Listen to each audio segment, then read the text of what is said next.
اعوذ باللہ من الشیطان الرجیم، بسم اللہ الرحمن الرحیم۔ صفحہ نمبر 9۔ اس صفحے میں 4 آیات ہیں کل، اور ان 4 آیات میں سلسلہ وہی گزشتہ سے مرتبط ہے کہ بنی اسرائیل کے اوپر پروردگار عالم نے جو احسانات کیے تھے، ان احسانات کا تذکرہ پروردگار عالم نے جاری رکھتے ہوئے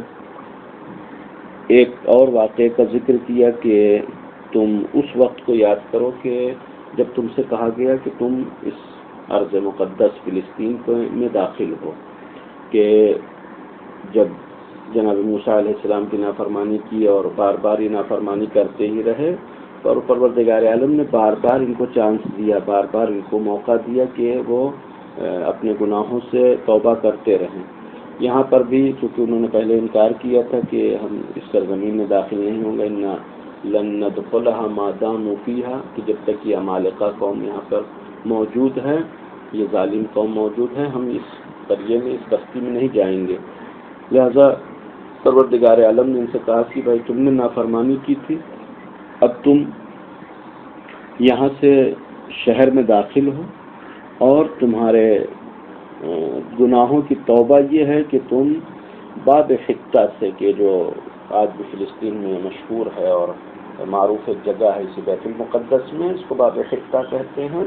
اور بعض لوگوں نے کہا کہ یہی وہ دروازہ تھا کہ جس شہر سے ان کو داخل ہونا تھا، شہر میں داخل ہونا تھا، لہذا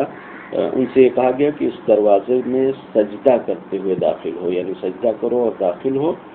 اور حطہ کہو۔ حطہ کا مطلب یہ ہے کہ پروردگار عالم کی بارگاہ میں یہ دعا کرو کہ پروردگار تمہارے گناہوں کا بوجھ تم سے کم کر دے، تمہارے گناہوں کا بوجھ تم سے جھاڑ دے۔ یہ پروردگار عالم کا حکم تھا۔ قرآن کہتا ہے فَبَدَّلَ الَّذِينَ ظَلَمُوا قَوْلًا غَيْرَ الَّذِي قِيلَ لَهُمْ، ان سے کہا گیا کہ حطہ کہنا۔ ان میں سے بعض لوگوں نے پروردگار عالم کے حکم کا مذاق اڑایا، اور مذاق اڑاتے کہ حطہ کے بجائے حنطہ کہا۔ حطہ کا مطلب یہ ہوتا ہے کہ گناہوں کو جھاڑ دے، حنطہ یعنی گندم، گیہوں۔ تو نعوذ باللہ پروردگار عالم کے حکم کا مذاق اڑاتے ہوئے یہ حطہ کہنے کے بجائے حنطہ کہتے ہوئے داخل ہو رہے تھے، کہ پروردگار عالم نے ان کے لیے عذاب نازل کیا،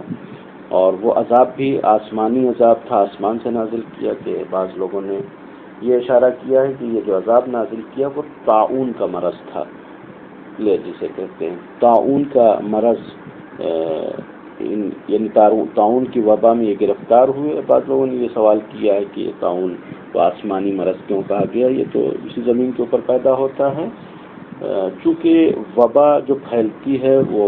گویا ہواؤں سے منتقل ہوتی ہے، اور طاعون کے جو میکروب ہوتے ہیں اور جو وائرس ہوتا ہے وہ ہواؤں کے ذریعے پھیلتا ہے، اور ہوائیں آسمان سے پروردگار عالم چلاتا ہے، بادل کے ذریعے چلاتا ہے۔ لہذا یہاں پر یہ کہا گیا کہ یہ عذاب آسمان سے نازل کیا پروردگار عالم نے، یعنی طاعون اس طریقے سے پھیلا کہ ان میں سے جو ظالم تھے ان سب کو اپنی گرفت میں لے لیا، ان سب کو ہلاک کر دیا۔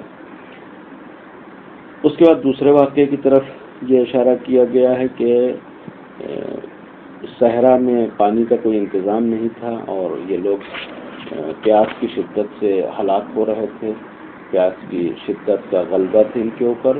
لہذا جناب موسیٰ علیہ السلام نے ان کی بے چارگی کو دیکھتے ہوئے پروردگار عالم کی بارگاہ میں دعا کیا کہ پروردگار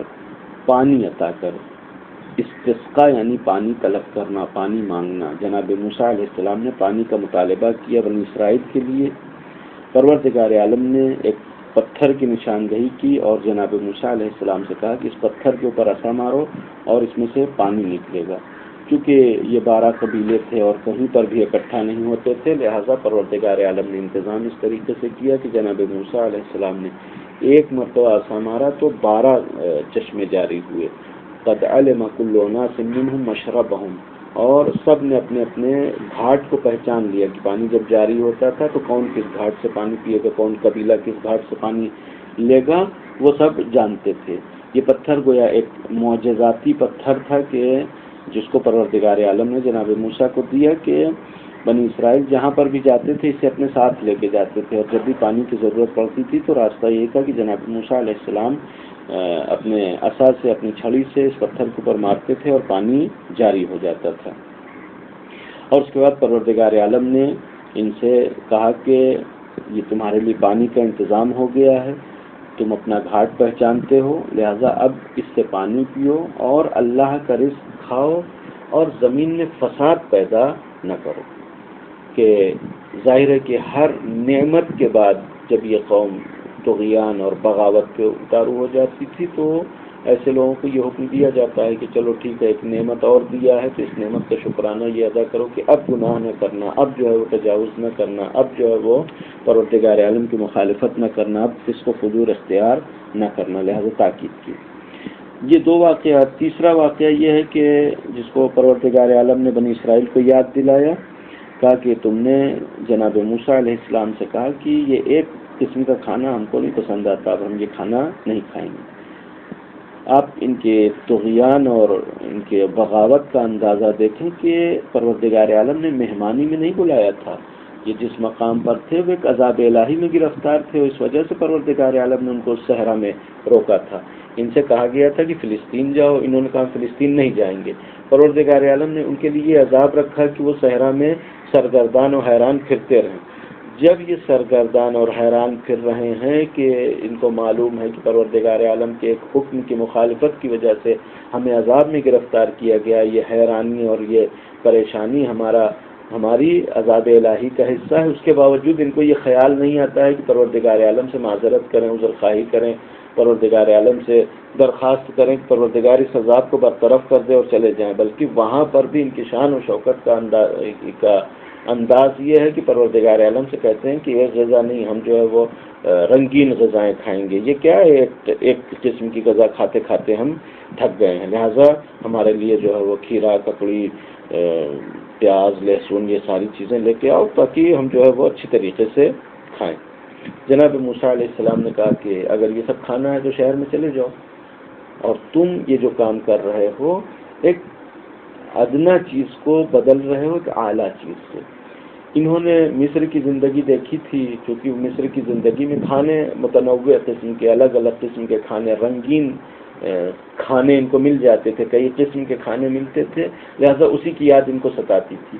اب جناب موسیٰ علیہ السلام کے سامنے جب انہوں نے درخواست کیا کہ ہم کو ویسے ہی رنگین کھانا چاہیے، الگ الگ قسم کا کھانا چاہیے، جناب موسیٰ علیہ السلام نے کہا کہ جاؤ شہر چلے جاؤ، لیکن شہر جانے کا مطلب یہ ہے کہ تم ایمان سے ہاتھ دھو بیٹھو گے، یعنی اگر صحرا میں ہو ایک قسم کا کھانا کھا رہے ہو تو ایک قسم کے کھانے کے بعد تمہارا ایمان محفوظ ہے،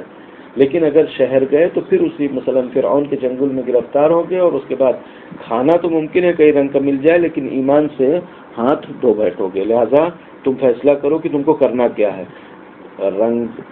رنگین کھانا کھانا ہے، طرح طرح کا کھانا تمہیں کھانا ہے، یا ایمان کے اوپر باقی رہنا ہے۔ کہ اس کے بعد پھر ان کا انجام بیان کیا کہ پروردگار عالم نے کہا کہ جاؤ،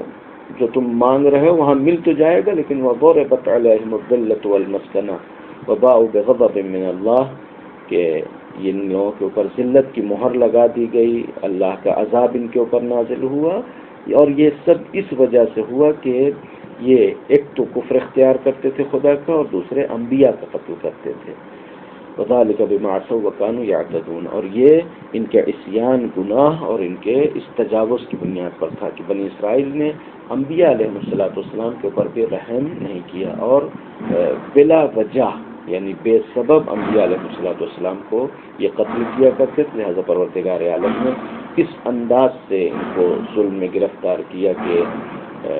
قرآن کے جملہ کہ ضربت علیہم الذلہ، یعنی ذلت کی مہر ان کے اوپر لگا دی گئی، بے چارگی کی مہر ان کے اوپر لگا دی گئی، اور یہ عذاب الہی میں گرفتار ہو گئے۔ والسلام علیکم ورحمۃ اللہ وبرکاتہ۔